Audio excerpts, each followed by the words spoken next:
Marami kasing nagtatanong sa akin na bakit pumupunta ka pa sa palengke, bakit ka pa nagtatake ng photos.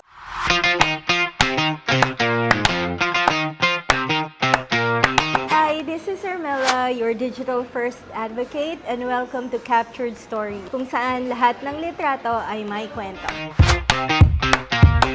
Welcome back to Captured Stories. So the first image that I will be showing you is this one. Isa ito sa mga captures ko from a street photography workshop na I recently attended in Tarlac.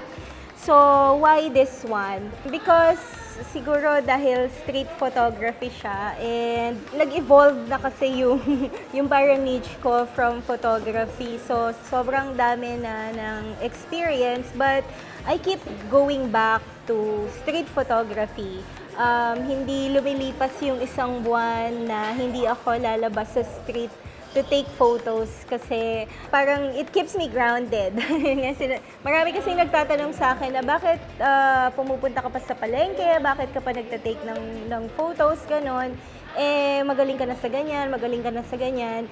The reason kasi is, yun nga, it keeps me grounded. Kasi, alam mo, sa photography, pag gumagaling ka sa isang bagay, tapos nakakatanggap ka na ng mga comments na yung, di ba, uso sa mga photographer, yung mga nagko-comment, yung mga master, ganyan, lodi, ganyan. So, pag hindi mo binabantayan yung sarili mo, it will get to your head and yung ego mo talaga, madali siyang maapektuhan. So, ako, para maging grounded ako lagi and to remind myself na hindi ka perfect photographer. You have to keep on learning. Every day is a learning process. Lumalabas pa rin ako to take street photography kasi sa street photography, this is not scripted. It's spontaneous. And makikita mo talaga na yung mga subjects mo, hindi mo kontrolado.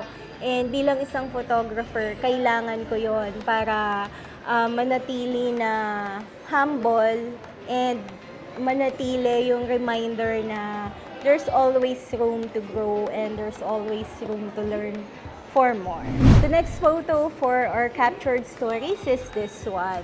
This is a festival photo from Pinta Flores. Why this one? Hindi naman to winning photo, pero isa lang to dun sa mga photo from Pinta Flores. Sa dinami-dami ng festivals na napuntahan ko na, madalas kasi yung pinaka-grandest is Sinulog and Dinagyang. So, madalas, tinatanong ako, what is your favorite festival, ganyan. And they would assume na it's either Sinulog, Mascara, or Dinagyang kasi sila nga yung parang pinakabongga ng mga napupuntahan. Pero the truth is, favorite festival ko is yung Pinta Flores.